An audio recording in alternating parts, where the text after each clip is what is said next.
মুম্বাইয়ের মেঘলা আকাশে হালকা রোদ, সেঞ্চুরিতে অস্তমিত সানরাইজার্স। 2024 আইপিএল টুর্নামেন্ট থেকে কার্যত বিদায় নিয়েছে মুম্বাই ইন্ডিয়ান্স। প্লে অফে ওঠার আর কোনো সম্ভাবনা নেই বললেই চলে। পয়েন্টস টেবিলেও তারা অন্তিম সিঁড়িতে দাঁড়িয়ে রয়েছে।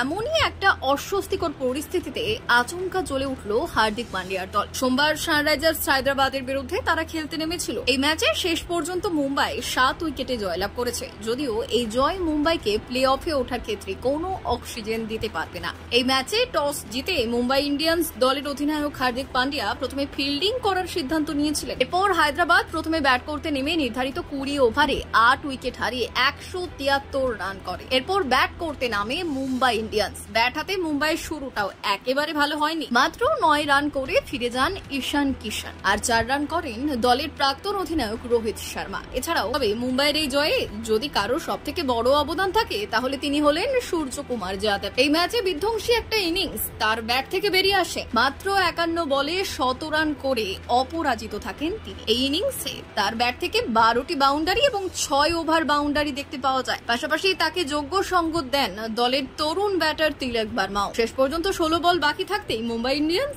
এই মরশুমের 4র্থ জয় পকেটস্থ করতে পারে।